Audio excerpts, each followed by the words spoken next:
Hooligans. We are back once again for another review. And I'm going to start this one a little bit different. I'm going to start this one with a little bit of a song. Come on down, stop on by, hop a carpet and fly to another movie Howl review. All right, folks, we are doing Aladdin, the new Aladdin, not the old Aladdin, not the Disney cartoon Aladdin. We're doing the live action Aladdin because Disney they feel the need to remake everything. It has to be with live action people. And unlike The Jungle Book that I actually liked and thought it was a really good movie, all the rest of them have been garbage. And, well, I guess here we go. We'll find out if this one is as well. Ryan, you just watched this. I just watched this. What do you think? I have a lot of thoughts. I actually have quite a few notes, and I'm not entirely sure where to start. Just so everybody knows, we're probably going to be doing some spoiler stuff here, but it's Aladdin. If you don't know what's going on in it by now, I'm sorry, I don't even know what to tell you. It's basically the same story, so... Yeah, it's like a 28-year-old movie. Actually, since you bring that up, I would like to say there is a major difference that I noticed pretty soon on. Jasmine, in the OG Aladdin, is sad.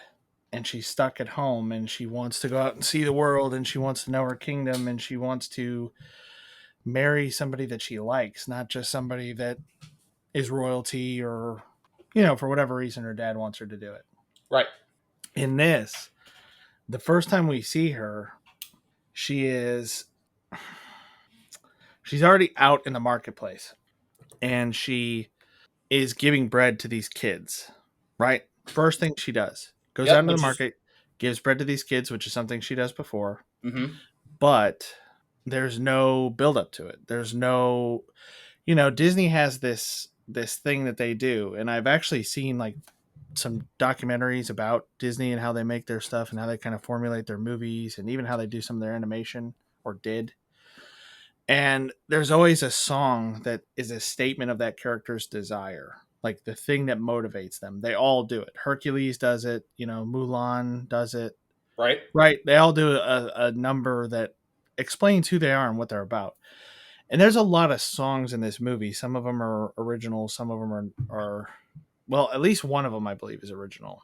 I'm going to say two. Okay. And they're the ones that she does. One's early and one's more towards the end. But I think those were the original music numbers. Okay. Those are the ones I'm thinking of too then. Yeah. But she comes out and she has we don't know why she's out. If you watch the original, why she's out there. Right. But she takes the bread, gives it to these kids. The merchant's like, "What you just stole from my cart." And she's like, "No, I didn't steal."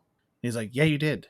Give me some money. Pay for that." And she's like, "I don't have any money." And he grabs her and she's like, "Let go of me. What are you doing?" Like, she gets an attitude. Like, you just stole from a guy. I just found it a little different and a little jarring that in the original, she was like, "Oh, money's a thing that you need to be worried about. Like, money is the reason why they don't have this food. Like, why these kids don't just take it." She had no concept of how the world worked.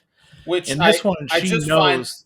I found that interesting that they did the same thing in both the original and this with the giving the bread, her getting in trouble for it.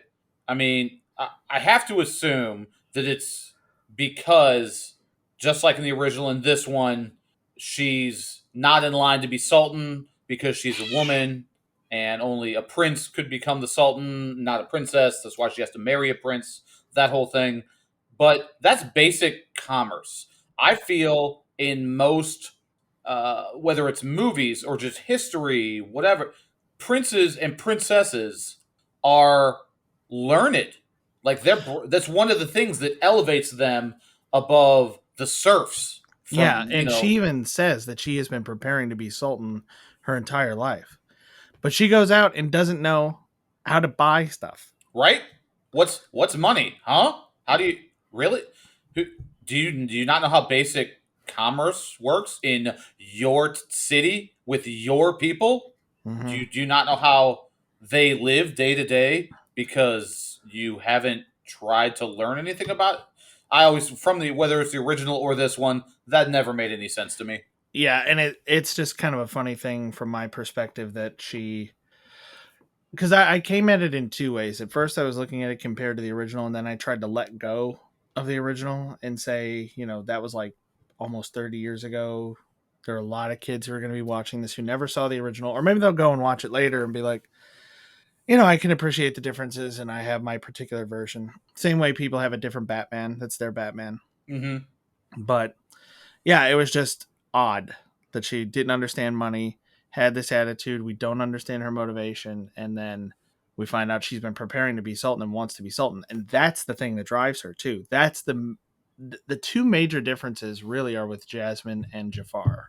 Jasmine in the OG Aladdin wanted to be married to somebody she cared about. That was it. Like, I don't remember there being anything about her wanting to be the ruler. Agreed. She was just like, I don't want to be forced to marry somebody. Like, I just want to be able to see the world and do what I want to do and be free. In this one, she's like, I don't want to marry anybody. I want to just rule. I mean, she that's all she wants to do. She just wants power, which is what Jafar wanted.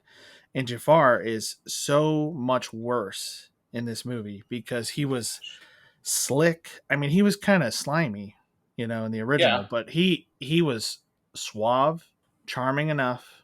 He knew how to play his part. He knew his place. He knew what he was doing, and he controlled things from behind the scenes. Where in this one, he is a mustache twirling cartoon comic book villain who is killing his own henchmen just to prove points and arguing with the Sultan. And when he doesn't get his way, he hypnotizes him and all this stuff. He doesn't give a shit about Jasmine.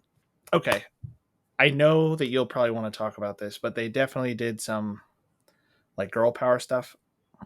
They So did. maybe we should just get it out of the way right away. I I get why they did it. I get that if you're trying to reimagine the story and give Jasmine motivation other than finding a boyfriend, that you might make it about power and a woman's place in I don't know, governing. I just didn't like it that much. I It don't. seemed a little bit forced, especially since the original movie, like 30 years ago, didn't have that. Everybody treated her with respect because she was royalty. Jafar never told her like shut up or learn her place or any of that stuff. He liked her. He wanted to marry her. He treated her with respect. Even when, I mean, he objectified her for sure, right? Sure, absolutely. I mean, when he's the got his sorcerer powers in the end of the original movie, he like puts her in a different outfit and stuff like that. I It was mean, like not that, that Princess Leia Return of the Jedi outfit. yeah, but it wasn't any more revealing than the clothes she'd worn for the rest of the movie anyway. I mean, basically, yeah. But yeah, it's not great, but they made him just so much worse, and they made her motivation. It's different. I'm not gonna say that it's worse. I don't exactly like the way it was handled because I don't know that a female member of a royal family would be that uh, oppressed and would have people telling her to shut up and learn her place and all that stuff like that. I don't know. It just seemed a little too on the nose for me. I'm kind of tired of seeing stuff like that right now. And I guess a lot of it comes down to I don't like seeing the motivation changed from the original. Yeah, I agree with you about Jasmine and Jafar being vastly different characters than they were in the original. Also say that her father was vastly different than in the original. He was kind of competent, almost competent. Almost the thing that I okay to talk about your point and her and how they changed her. I don't know. I don't necessarily maybe dislike it as much as you are sounding like you do. I Yeah. just didn't feel like she mattered in the movie. I didn't really understand her motivation was to try to provide, I guess, a better life for her people. That's what she want. That's why she wanted to rule. She wanted to rule so that I can take care of my people. And they circled that, or they brought that arc up by circling back to her mother, which, as far as I remember, never was mentioned once in the original movie. No, not at all. And so I got that. Her mother, good hearted queen, everybody loved her. And so she just wants to do what's good for the people. I got that. But as far as a character in this movie, she literally didn't do anything. Yeah, you're right. She was inconsequential. Maybe that's why it bothered me. Because I guess in the original, her marriage situation was the ticking clock. It was the thing that kind of drove it forward, and Jafar and his schemes were on the side. Right. It was because of that ticking clock that if she doesn't marry somebody in a certain amount of time, well, she's going to have to marry Jafar, Mm-hmm. who is the bad guy in the movie. And to speak about him, you're 100% right. The original cartoon bad guy of Jafar he was a good bad guy. He was a great bad guy, yeah. And well, Absolutely. and I have this note when I was watching it that they made a mistake that I think gets made a lot when it comes to handling villains. Is it the fact that they made him a whiny bitch? Because that's A what I little, saw.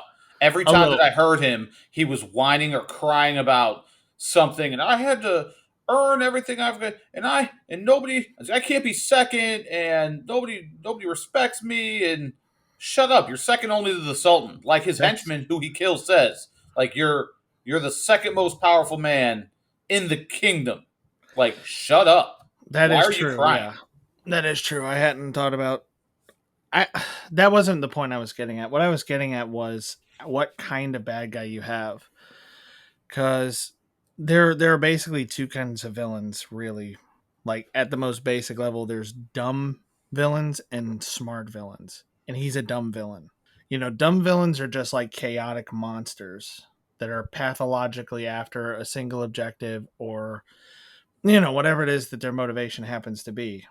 And I think intelligent villains are so much more interesting and so much more scary because you never can know what they're up to. Like Jafar, like you're saying, you know what he's up to. He's whining about shit. Yeah. Like everything that he does is out in the open. He's not scheming. He's not particularly intelligent. Like, he's sending people to the Cave of Wonders to try to get in, but he's also disdainful of the people that he's using. He's like, oh, these people, smell like whatever, just kill them all, or whatever goofy thing he says when he comes in right before he kills that one henchman. Yeah. He, where in the original, he hid out in a jail to meet people, to like try to find the right person. He was hiding in that jail waiting for Aladdin. He had used some kind of magical device and something that had to do with the Sultan's ring to divine who the diamond in the rough was, where this time he's just standing out on like a terrace and the bird's like, that's what's up, and they look over and there's Aladdin's just running by. I think the bird actually says the diamond in the rough. Like Yep, he's like, what are you absolutely. looking at? And the bird says it. Like this parrot who can just talk to you, not nearly as charismatic as the original Iago. Uh, he's just, oh yeah, that's the one right there. Oh, I'm sorry. Couldn't you just send him flying around the city if that was the case? Hey, Iago, go pick me the diamond in the rough. Oh, okay, I'll be right back. There was Yeah. it. He didn't do anything to find out that information. It was just kind of like handed it to him because the story needed it to happen. And it's put right out there that his motivation is to take over and be in charge, and then to conquer their neighboring nations and create an empire and all this stuff. Where in the original movie, I'm fairly certain Jafar just didn't want to work under an incompetent sultan. He Yes. was just he was just tired of being like the smart one who knew what was going on, but having to play second fiddle to the idiot. Yeah, I really And like. and, Go ahead. and marrying Jasmine would have solved his problem, and that was all he really wanted. Mm-hmm. This time he was like, I just want more. He's basically dark side. He's like, I just want everything, which is another thing that makes a villain a little bit less interesting. Like Thanos had this huge universe spanning goal, but it made sense. He had a reason for doing it. It wasn't just because I want to control everything. Yeah, it was one of those. He doesn't see himself as the villain. I don't know if a Jafar I mean, I guess Jafar doesn't see himself as the villain because he talks about in at least in this movie, he talks about wanting to do what's best for Agrabah in almost the same vein as the original Jafar. Like, I don't think this Sultan is doing what he should be doing for the Mm-hmm. people of Agrabah, but he really just like deep down, he just wants the power, which is one of the things Jasmine got to do is to state that in the movie for all of the people who hadn't already figured it out based on his actions. Yeah. Yeah. Anyway, so that's I won't elaborate on that too much more, but that's my problem with Jafar is that he, yeah, just has these hissy fits like you were saying. He's calm, intelligent before, in this one he's just a monster, and there's no real good reason for it. Although he does have a fantastic line, the if you steal an apple, you're a thief. If you steal a kingdom, you're a statesman. I Mm-hmm. actually really liked that one. So this movie did have things that I liked about it, and I'll say right now that once I was able to detach a little bit from the original, I kind of liked it. You know, there was some stuff that I didn't really enjoy. In particular, some of the lines that they put in, like the "only your fleas will mourn you." It was so dramatic and over the top, and worked with the animation style and the voice acting in the original movie. You know that royal Mm-hmm. person, whatever, is on the Yeah. horse and says that to him as he flings Aladdin down into the mud and then goes through the gates and they slam. Like that worked. In this one, it hurt. It made me cringe. It was not good. It wasn't good. And there were so many parts of this movie that made me cringe because they tried to do stuff that the original didn't, or the you know, no, not that. There was so much stuff that this movie tried to do that the original did better. They tried to mimic it to, you know, just Nostalgia. yeah, yeah, that's what it is. It's totally because they want people like you who have kids to go see it, and you have these things where like, oh yeah, I remember that from the original, and your kids are like, oh, that's whatever, and then you have that kind of connection there. But I just don't dig it. I get you. I'm there's some things about that I definitely want to talk about. Some things that I thought was interesting about this. Well, interesting, whatever. In the very beginning, the opening scene, and spoilers. Here we go. So it has Will Smith as this ship captain on not a tiny boat, Like but a not fishing this. vessel, something Yeah, like not that. this huge, ship either. He's there with his family. He's got at least one or two little ship hands on board, and he's talking about he's the one who's going to tell the story of Aladdin. He's going to sit them down and tell the story. I just rewatched the very beginning of that uh, before doing this with you Hmm. because since it started with that, and lots of movies, especially younger viewer oriented action adventure movies from when we were kids, if it started that way, it would circle back to that by the end of the movie. It would Hmm. circle back to whoever was telling the story to forward, or to wrap everything up. And this movie didn't do that. No, it And did. did it? Yeah, it does. It comes back to him on the boat telling the story. Is it after the credits? Yeah, I think it is. I think it's a Oh, mid-credit thing. Yeah, because okay. Because I got to the end and I turned it off. yeah, it Uh, continues a little bit beyond that. And actually, okay. the end was one of the things that kind of made me smile a little bit because Okay. it was the same kind of font and stuff as the original movie.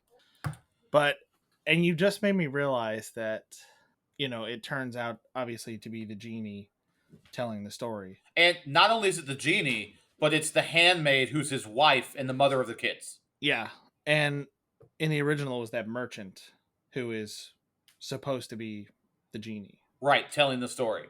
So still similar with that, but one of the things I noticed as he's starting to talk, he's the one narrating this in the very beginning. I felt like he went from this Arabian accent to an English American accent, kind of back and forth. I kind of felt like he was all over the place in that little scene, and that was a little weird. There were a lot of different accents in this movie. I tried not to pay too much attention to them. Kind of the Sultan had his own accent.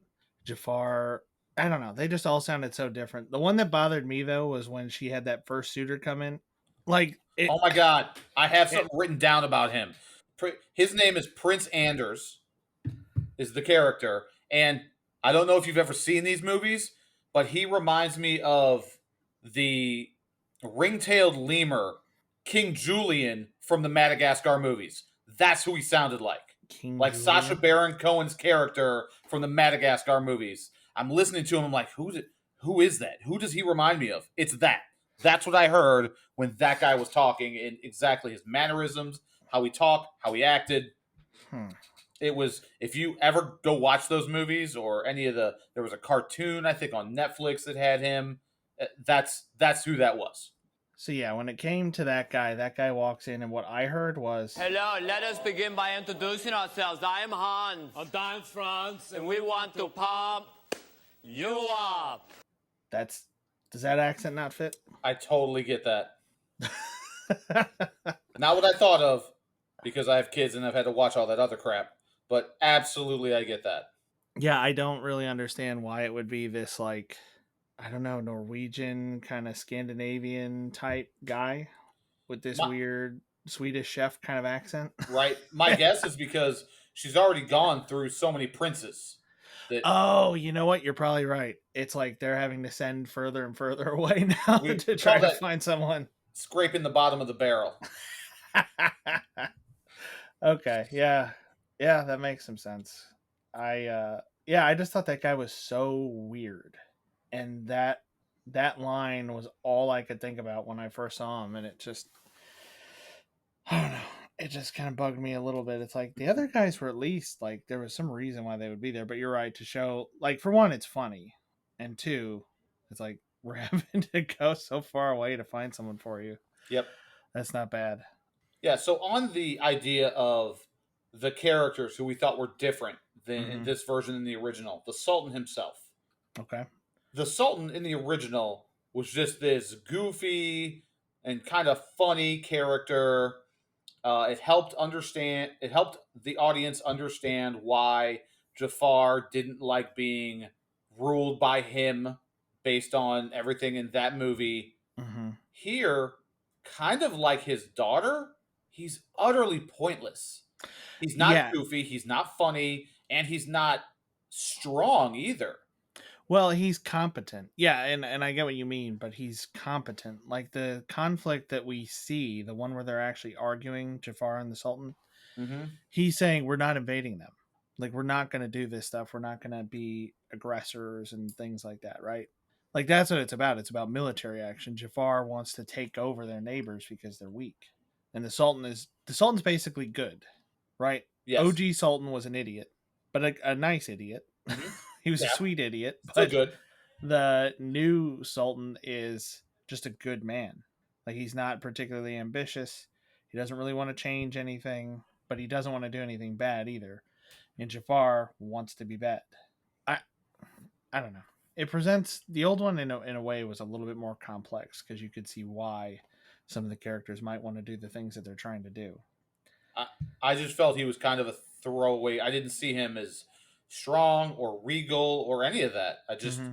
he was just kind of there, which maybe that's what they were going for in the fact that they brought up the queen, and ever since she died, he didn't feel, he didn't do anything, so he just tried to, stay inside their borders and keep everybody safe, keeping Jasmine locked away in the palace to keep her safe, that kind of thing. Maybe it had to do with that, but there's some other things that I want to tie into, that I want to get to later on, more towards the end of this, Mm-hmm. about the movie itself and how I think it could have been better. Okay. So Well, then I'll continue with some of my points. I think there was a lot about the original that was more clever, and I think that in some ways this movie limited itself in trying to mimic that one so closely. A lot of the initial song, the one where he's running from the guards with Jasmine, mm-hmm. which he was just running on his own in the original. Not a huge deal, not a huge change, but the pacing of it feels really weird. The action's really weird. Like kind of the way the song goes just is a little odd because they're trying to match the original, but I don't know, there are moments where you can tell that it's being sped up or slowed down or whatever. The actual video so that it aligns better with the song. It was just it put me off a little bit. And there were other things that they tried to do, like Aladdin tricking the genie into taking him out of the cave, where in the original he was like playing to the genie's like ego. Yeah. Where in this one he just straight up tricked him. He was like, "Oh, I'm totally touching the lamp. Look at that." The genie would know. Right. That's what I thought. Like he tricked the genie before because Like I thought you were all powerful. Are you not all powerful? Yeah. So I like that better. Aladdin going from being fairly intelligent and slick to being a bumbling idiot when he goes to meet Jasmine and the Sultan and all that. Mm-hmm. That was really painful. The line where I wrote it down, where the genie says, "It's cold and dark in that lamp, but I'd prefer it to this." Like, yeah, me too, me too. That was. There were so many moments in the movie where the pacing was really strange, or I would look away for a couple seconds and something else is going on. Like at one point, he's trying to talk to Jasmine at a party, Right. and I looked away for a couple seconds to like grab a soda or whatever. I mean, just sitting in the same chair, I just reached over to grab something. I look back, and all of a sudden they're dancing. I'm like, wait, what happened? And I had to rewind it, hit the back 30 seconds button. Right. And she just randomly goes like, dance? Okay, yeah. What? What? He just goes up. He's like, I'd like to talk. Like he's still having trouble, but he wants to talk to her. And she's like, would you like to? And she's like, dance? Yeah, let's dance. And then the genie controls him. That it took me a second to. I was trying to pay attention to that. I'm like, is he all of a sudden? I'm watching him do all these steps and these moves that you would learn if you were royalty. Right. Like you And have to dance a certain way and do a certain thing, yeah, minus all the extra stuff that he does. Yeah, and he had said that he had never been to a party before. Right. So it didn't make any sense. So I had to rewind and I actually erased that from my notes. Like, where did he learn to dance? He just said he'd never been to a party at all. I actually really like that they humanized the genie a little bit more in terms of him being like, hey, I live in a lamp. I'm going to party. And there's a hot handmaiden over there. I'm going to, I'm having a little of that tonight. Like, you do your thing, but Okay. I'm doing this. That's something we haven't actually talked about yet. And that was a big controversy with this movie. Will Smith playing the genie, how he did. For the most part, I thought it was fine. I didn't like it at first because I feel like Will Smith, at least at the time that this was announced, when this movie first started like being talked about, Right. he was a little bit overused, I think. Mm-hmm. But thinking about it now, who else would you get? Who else has that like? I mean, he's so cartoony anyway when he wants to be. Like, think about the way he is in any kind of comedy. Right. Right. His physical comedy is actually really good. And the stuff he does with his voice, all that stuff, the faces he makes, he actually does fairly well, I think. It's just that Robin Williams as a cartoon genie, he voiced it so perfectly. The animation was so perfect. The personalities were slightly different. I don't know. The thing is, I mean, realistically, Robin Williams made that his own character. And you're just trying to do your best to try and not take a dump all over it. Well, and I think he did pretty well. I think Will Smith made it his own in a lot of ways. And I think like the Prince Ali song, I think they did really well with that. Yeah, that was okay. And they infused a little bit of Will Smith's personality into it. There are two scenes in the movie where characters start beatboxing, and that kind of hurt me a little bit, like deep inside. It just bothered me. I don't know why it bothered me. Beatboxing doesn't bother me. It's just so strange. Again, it's like a pacing thing because I kind of thought like the music's a little weird since they're trying to update it and they still have this like show tunesy kind of music that's similar to what was in the original so long ago. And then they have a little beatbox break in the middle of it. It just felt weird. I agree. It feels weird because you're trying to interject today into what is essentially a period piece. Mm-hmm. And so that sometimes that can work. I don't know if it worked very well in this particular movie. Mm-hmm. And just because it's popping into my head right now, I was surprised to realize, I didn't realize this, but to find out that Guy Ritchie did this movie. Yeah. Yeah, I actually, that was the first thing I noticed was his name popped up. Right? Like, so I thought that was interesting. Yeah, interesting choice. Okay, since you're talking about it or brought it up, I'm just going to go ahead and go into this now. Okay. Movies in Hollywood. Hollywood is notorious for this, especially companies like Disney. They don't want to take a risk. Mm-hmm. They want to prey on nostalgia, do what people know, give them what they think people want. And to me, that's what I felt happened in this movie, has happened in lots of these Disney remakes. I think they had a real opportunity here to do something great. They needed to tell this story and I guess I understand why they couldn't do this But to tell this story in a darker, more adult manner, get rid of all of the songs. It is take away the musical aspect. The musical numbers, some were just killing me sometimes. I just Jasmine's song when Jafar tells her to learn her place and all that, oh yeah, and like she turns and the guards vanish, so it's clearly like a dream sequence kind of thing for her. yeah. It reminded me of Jesus Christ Superstar. Okay. I don't know. Well, I do know why, because it's a lot like the kind of like exposition filled songs that they used in that play. But yeah, it there were a lot that were unnecessary. There were a lot that were really just cringy, and it's one of those things where Disney's like, this is our deal. You know, Uh, we have Frozen and stuff like that. We that's we what her want song we want to felt have like the to me. next Let It Go thing. It's like they're It is. really trying hard to have like, you know, a good hero song, a good like girl power ballad kind of song, I felt and that a none of them lot. landed. I I totally get that. But this movie could imagine if instead of what they did with this, that they went a darker, more realistic as much as you can, or how did I put it?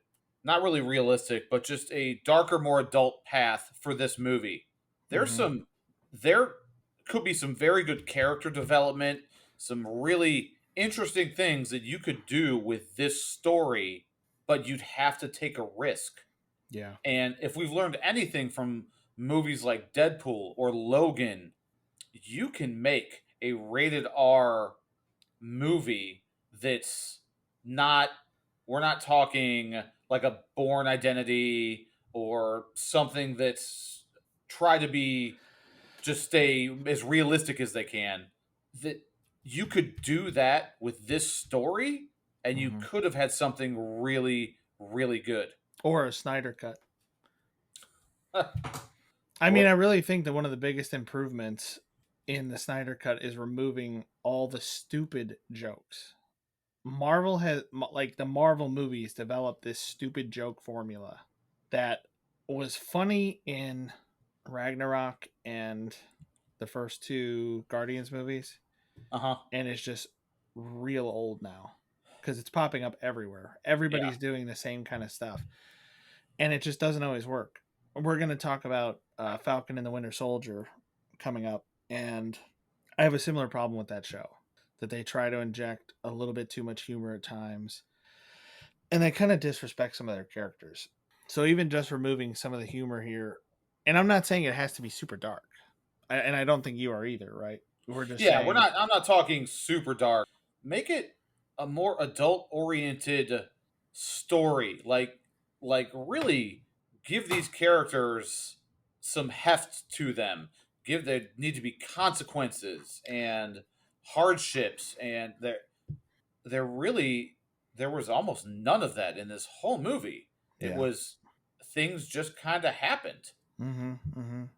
I Yeah. Even the people who got snapped by Jafar all came back, right? I believe so.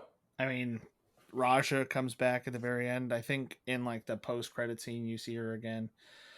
The guards are back, stuff like that. There were no permanent consequences to anything.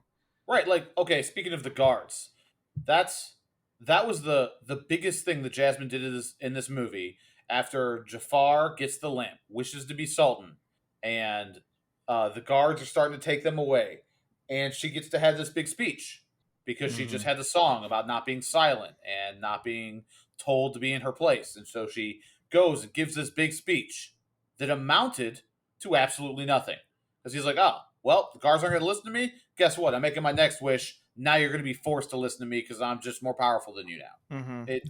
I was there. There was no point in it. It didn't. The guards This, were also ordered to take her away. I don't know why they let her make that speech anyway. I mean, I know it had to happen for the movie, but I mean, it was because of the head guard Hakim, and like she mentioned in the movie, they've you know, known we him took your forever. family Yeah. in. You've been here for a long time. You're not just head of the guards to the Sultan. You have been head of the guards to my father and my mother Mm-hmm. and me, and I know you as a person. So I got that, but it ultimately meant nothing. So what's the point of that speech when Jafar's just like, all right, lamp rub, powerful sorcerer, now you all bow down to me? It was okay.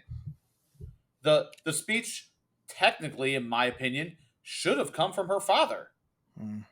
Yeah. Like, hey, that could have been whether it came from her or her father. Like, it could have come from either one, but ended up meaning absolutely zero, and I didn't even understand why they put it in. Well, and I think just talking about weird decisions, I think the creepiest thing they did was having Jafar want to marry Jasmine just to torment the Sultan. Mhm. That was real creepy. That was I mean, and it's a dark thing. We're talking about adding like darker elements to it. true. That might have been the most genuinely interesting bad guy thing that he did. Mm-hmm. That I'm not just gonna torture you or what. I'm gonna take this away from you. The one thing that would hurt you more than any physical pain that I can inflict on you would be this, and that's what I'm going to take away from you. And wasn't it the Sultan who, in the end, like got the staff away from Jafar? Yeah, I think he He got was like, it "You're away from nothing him. without your staff," and Right. And he's like yelled that at him, and then Jafar just walks over to the balcony, puts his hand over, levitates the staff back up into his hand, like, I'm sorry, old man, you were saying something? and he says, Oh shit. Here we go again.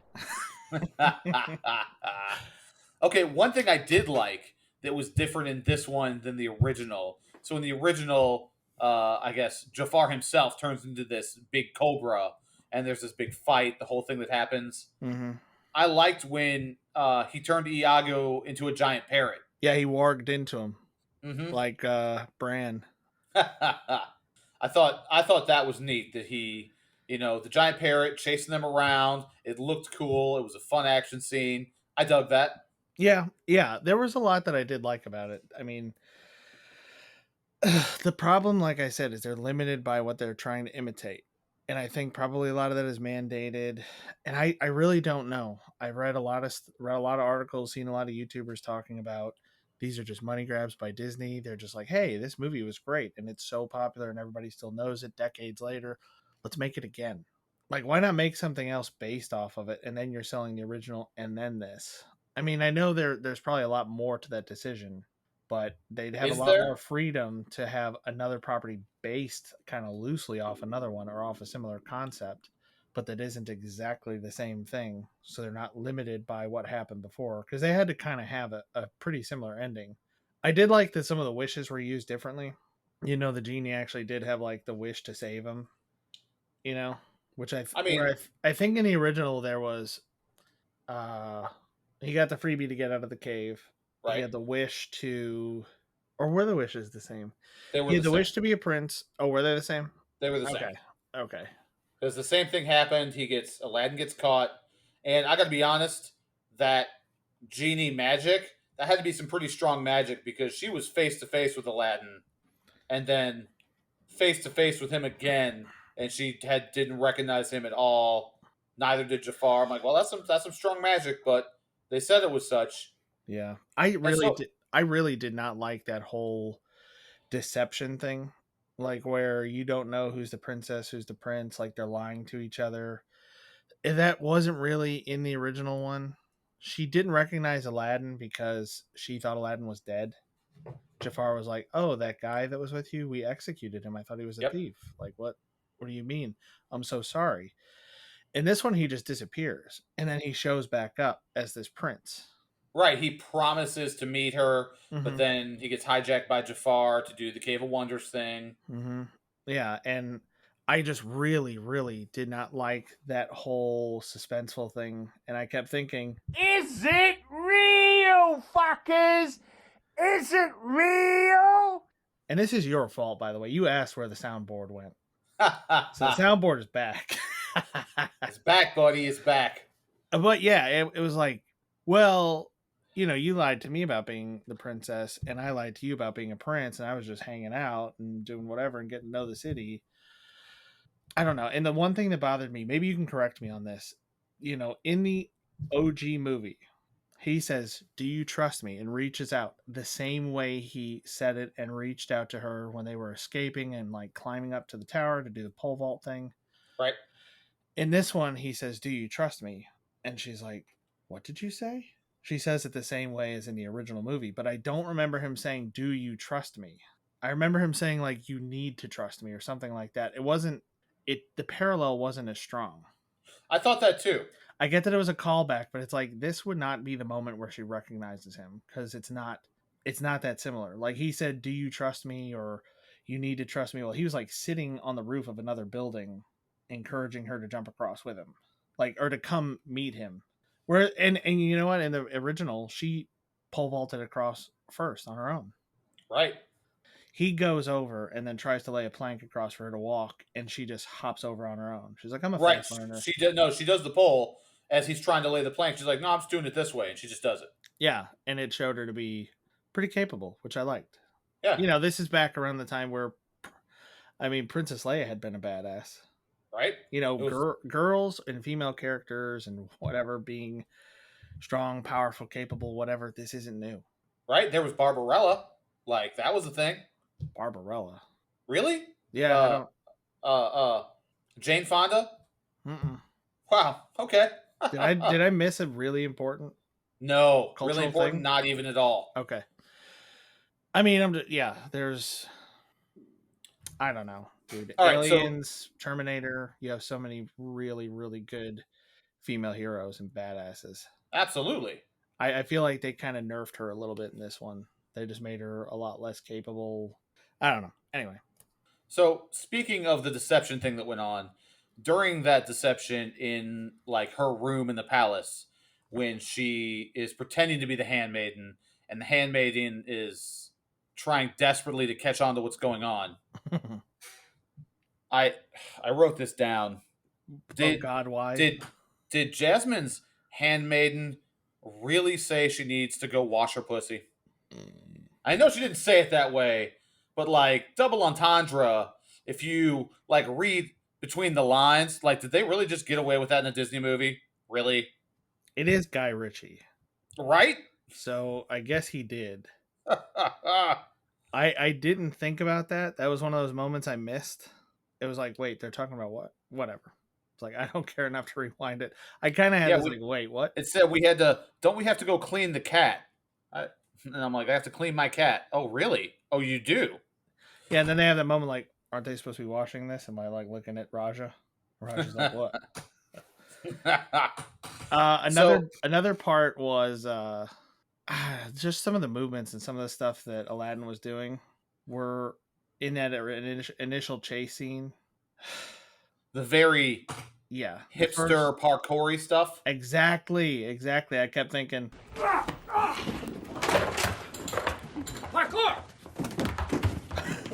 Parkour! right? Absolutely. I totally thought that too. Yeah, and I don't even watch The Office. You were the one who sent me that thing before. But yeah, it was, I don't know, these moments that they put in where it's like, it actually kind of made it feel a little bit dated. The parkour stuff, like that got really popular when Assassin's Creed got really popular and kind of peaked when that movie came out with Michael Fassbender. Mm-hmm.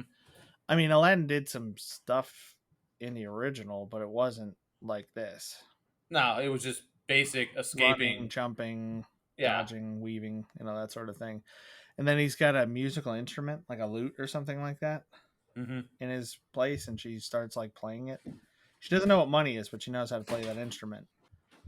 That's royalty for you. Okay, so one of the things that bugs me in movies, and again, suspension of disbelief is one thing, but when your movie sets up rules in its own movie, and this is what you have to adhere to, and then it just ignores those, that kind of thing bothers me. In the original movie, when he goes into the Cave of Wonder, he wasn't told by Jafar, you can't touch any treasure, only the lamp. The cave said, touch nothing but the lamp. Mm-hmm. In this, same thing, touch nothing but the lamp. It was the same idea, like, they touch stuff. They did. I noticed that too. Yeah, Abu stops Aladdin from touching something. Right. Then they like fall onto some of the treasure and they're like moving it around. And then Aladdin stops Abu from touching stuff. But they're only supposed to let you in if you're worthy. and Abu's clearly not worthy. Abu's an Clearly ass. not worthy. Abu stole the thing from Jasmine. He was hiding his food from the little kids when they have that scene from the original. Abu's not worthy, and Abu's the one that touched stuff. And this is a problem with both the original and this one. Well, no, actually, in the original, Abu gave some of his food to the little kids too, I think. I mean, he did begrudgingly, like with Aladdin, like looking at him, and he's like, "Okay," he walked over and did it. But Abu cannot lift Thor's hammer. He's not worthy. Right. So if Abu's not the one that it was really letting in, why did it matter in the first place that Abu touched some of the treasure? Like, he's not the one that was supposed to be there anyway. I guess it's just that the treasure was touched, but still. My thought behind it was treasure being touched versus treasure being touched with the intention Of of taking. greed in your heart. Okay. Like he didn't. It's when he picked up that which was it was the same kind of jewel in the OG one as it was in this one, that Abu like falls down, like as Aladdin's trying to climb up to get the lamp, he like kicks some stuff and this jewel, big red ruby, comes tumbling down, and Abu picks it up and he was like looking at it with this, lust in his eye of, oh, look at this, we could live forever on this. Mm-hmm. And that's when it happened. But in the original, they didn't touch anything until Aladdin's climbing for the lamp, or had just picked up the lamp, and Abu, the very first thing he touches, which is that big gem, then shit hits the fan. Yeah. So my thought, I tried to understand how the movie side of it said to myself, they weren't touching it with, animus in their heart, that they weren't trying to take it, steal it, covet it. Like when he was climbing up to get the lamp, he was stepping on treasure, knocking it down. Like, okay, I guess. Yeah, I guess touching it is okay. You're right, whatever. But picking it up with the intent to take it, I guess, is what set it off. Yeah, that was my thought. It was kind of a grudge, but I tried to do my best to understand it and not hold them.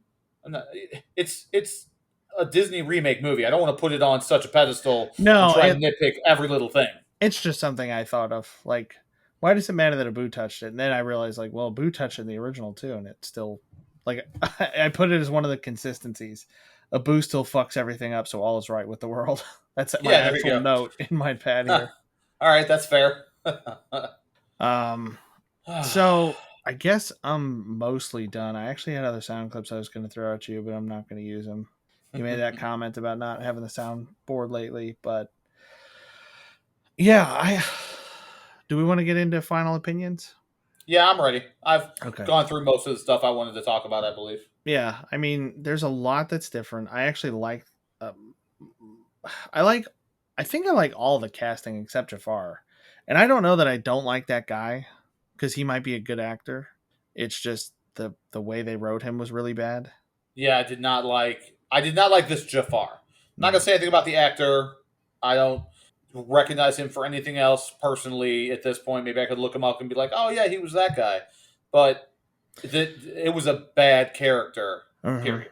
Yeah, but I liked the person they cast as Jasmine. I liked Aladdin. I liked Will Smith as the genie a lot more than I thought I was going to, and I kind of like separated myself from the Robin Williams original, and it's like, well, who could do it better? How would you do it better? And I really couldn't think of anything. So, I just kind of let go. Right. Absolutely. Once I let go of the original and just enjoyed this as its own new thing, I actually liked it a lot more. I still, I really think its only major downfall was Jafar. He was not well written. He's the only real weak spot of it, because we can talk about certain characters being less consequential than they would have been before, but any real story has people who are inconsequential, right? It doesn't mean that they don't matter in general, but it means for this particular set of events that we're talking about, which spans a couple weeks, maybe in the time frame of this movie, like, yeah, maybe they didn't do anything that important, or maybe they kind of changed their significance a little bit. I mean, the Sultan, I don't know what they could have done with him, because the original Sultan was a cartoon character. He was like 1.5 feet tall, 3 feet wide, and with a big beard, and he was just like a dumb, happy dad. Like, what can you do with that apart from just try to make him a generally, good person who's like patient and when Jasmine's being difficult, he's like, oh, well, I'd still like you to stay and have dinner with us and do all this other stuff. But I really think overall, if you have access to it, it's probably worth a watch. I don't think I would go out of my way with it. It's not a super strong recommendation, but it's not something to avoid the way I thought it was going to be. I thought that the new Lion King was pretty bad. I didn't even watch it. Yeah, I watched it in theaters. I went with a couple of our mutual friends, and just I don't know. It failed to recapture any of the magic from the original, and it didn't create anything new on its own. Where I may not have liked all the decisions that they made with this remake, but at least it took some chances. It did things differently. It might have strayed into like girl power stuff and what you might consider gender or not gender, what you might consider identity politics nowadays. Yeah. Which I guess I'm just tired of hearing about. I don't know. Maybe just the kind of media I consume. I see a lot of stuff about that, but changing her motivation is understandable to kind of change the stakes of the story. And I think some of the changes that they made improved things. I actually really like that the genie, I know that there were sequels to Aladdin that were like direct to video, and there was a cartoon series and stuff like that. Yeah, Return of Jafar. Yeah. But this making the genie not just want to be free, but want to be human and want to be with this handmaiden. They inserted some Marvel humor in there where he's all of a sudden not smooth anymore. He's like, why did I say that? And she's like, hold on a moment, and closes the door on him over and over and kind of looks for approval from the princess, or like, she's like, yeah, pumping her she fists does a and little stuff. dance. Yeah. I mean, it's a little bit cringy, but it was actually kind of funny. There were a few moments that genuinely made me laugh in this. And I like that the genie got to be human. And we see that he has a family and all this stuff because, like in the documentary series, The Witcher, we see that when a genie is free with all its power, that's not good.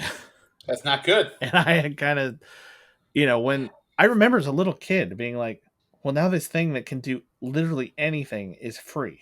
Is that good? Is he always going to be good? What is he going to do? He's going to live forever. I don't know that this is a good ending for him, really. No, as far as that goes, I agree with you. I think him, not that I agree with how it happened, in the fact that he wished for him to be free. He didn't say, I wish for you to be human. I guess we don't know for sure that he is human. I would assume that he is because he said that's what he wants. And it's kind of up to him to choose, how the wish is fulfilled. So he could have kind of chosen for himself to be human, but he seemed surprised by what was happening, just like in the original. He's like, I wish for you to be free. And the genie's like, whoa, what's going on? All of a sudden I'm free. But he was still magic in the original one. In this one, he goes back to looking human. But I guess he could still be magical because he spent most of the movie in human form. It's entirely possible. One thing I noticed in this when the part, and it's the same in this one as it is in the original one, when Aladdin decides, I can't free you. I need you to be around. And he's just like, you know what? I'm out. That Aladdin didn't decide to do the right thing until he didn't have the genie there to be his buddy. Like, he knew that if he wanted to, the only reason the genie's coming out of that lamp for me is if I rub it because I want to make my last wish. He's not coming out to help me dance or help me be a better prince or anything. He's not that stuff's all over. There's no more friend stuff.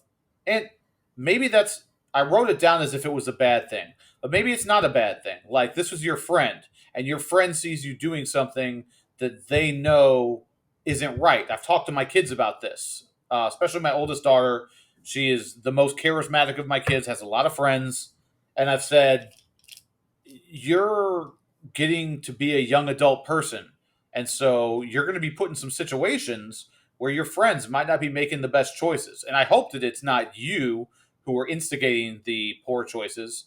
But when it's not, I understand how hard it can be to be the one to say, you know what, we shouldn't do this. And for your friend to turn away from you and say, no, man, if you're going to go down this path, I can't be your friend anymore. Mm-hmm. And it's not like when you talk about identity politics, or just you can say politics in general nowadays, it's just we're at such a level of, oh, you don't believe what I believe. Well, I can't talk to you anymore. We can't disagree at all. You have to agree with every. It's not that. It's the friend seeing something that you're doing that this is not who you are. This is not the kind of thing you, as the person that I know, should be doing. And I originally thought it was a poor use of that. Like, he didn't even decide to do the right thing until the genie just dissed him. But that's kind of the way it has to happen sometimes. Your friend is sometimes the one to snap you out of it. Like, well, they're my friend, and why wouldn't they want to hang out with me anymore? What choices am I making that are causing them to see me differently? And then sometimes it makes you reflect on yourself and the things that you've done, the choices you've made, and it can sometimes lead to the right decision, which is, now that I'm thinking about it and talking about it, the way they did it in this movie. And I think I approve of that. I think I like how they did that. Yeah, I agree with that. I like listening to you form that thought. I like the general morality that the genie had through the whole thing. You know, when the genie's talking to him and he said, like, Aladdin saying, like, well, what would you know, what do people usually wish for? Or they're having some kind of conversation. Like, there's always a guy, he knows what he wants. Usually it involves money and power, and he turns huge and it goes like all the light goes red.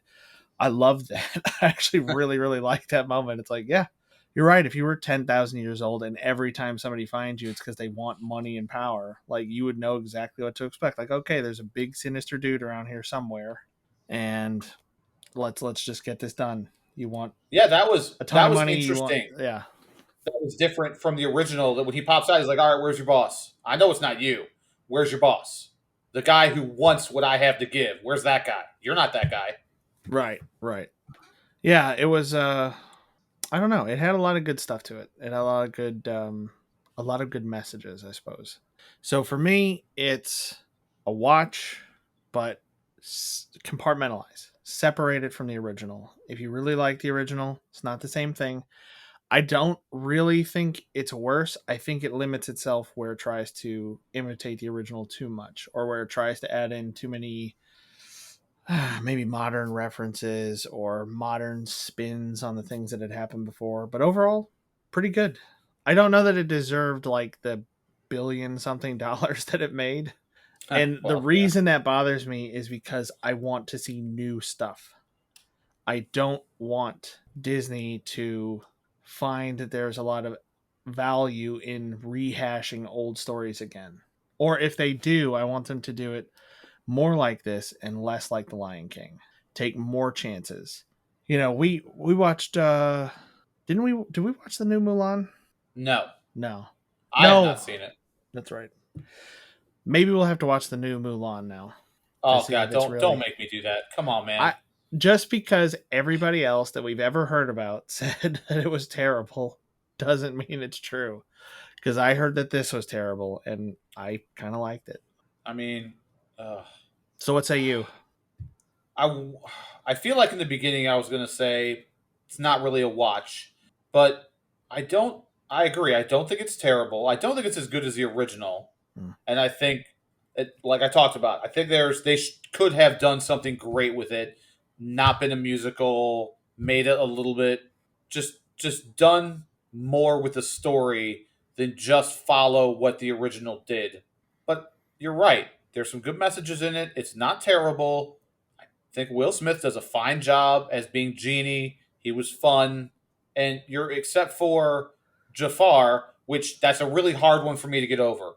Because in order for the movie to be good, most of the time for me, it has to have a good bad guy. I want to like, or more accurately, really dislike the bad guy. I want it to be a good bad guy. And this one wasn't.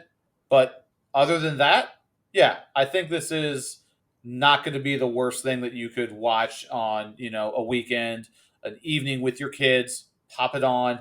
It's certainly not going to be like some other. I don't want to name names of movies. I certainly don't want to call out movies that I haven't seen, which is what I was about to do. But yeah, I think it's an okay watch. I think it's not as bad as I thought it was going to be. You and I talked about beforehand that we're going to watch this Aladdin movie and just rip it apart No, that wasn't really. Yeah, we There's thought. other movies that we've ripped apart way harder than this one. Yeah, we thought it would be just a fun thing to do, and it wound up surprising me. Both of Yeah, us, I it guess. was okay. So yeah, I'll say not a all in watch, but it's a watch. It's not Yeah. terrible. One thumb up, one kind of half cocked. What do you There say? you go. So if anybody out there wants to get in touch with us, we've been watching our analytics. We know somebody's listening. We know a few somebodies are listening, and we'd really like to hear from one of you just to get some feedback. So if you have any comments, we're thinking, or at least I'm thinking about changing up some stuff with the show, maybe changing some of the titles to kind of reflect maybe our thoughts or some of the concepts of what we're going to be talking about with the reviews. Maybe we'll try to do some different stuff with the YouTube channel. Maybe we'll try to be more interactive with Twitter. I'm actually thinking that I still have a personal Twitter handle. I think I signed up for it in like 2009 or something, when a long time ago, and I basically never used it. So we're trying to think of It ways. does recommend you to me when I'm on our Twitter doing that. You're one of my recommendeds Huh. for people Okay. to follow. Well, then follow us. Our show Twitter account, which is manned by Joe, is at Movie Howl. Our email address is moviehowl@gmail.com. And my personal, Ryan, by the way, my personal Twitter is at manpanda. So feel free to reach out. Tell us what you think. We'd like to hear from somebody. Get some kind of feedback. Tell us what you like. Tell us what you don't like. Or if you have any other movie recommendations, because, we like doing new stuff. Like I said, we're going to talk about Falcon and the Winter Soldier coming up in our probably next episode. I think we're going to record it right after this one. But we also want to do some stuff that we might have missed, because they're really fantastic movies. I've watched a lot of movies with friends who have been like, well, what is that? Why have I never heard of that? The Lazarus Project is one of those. Came out years and years ago. Hardly anybody I know has ever seen it, and it's a great movie. So maybe that's one we'll do. But want to hear from you. Want to hear your suggestions. So All right, that sounds like it from us. I've been Joe. I've been Ryan. I hope you've enjoyed it. We're out, Halligans.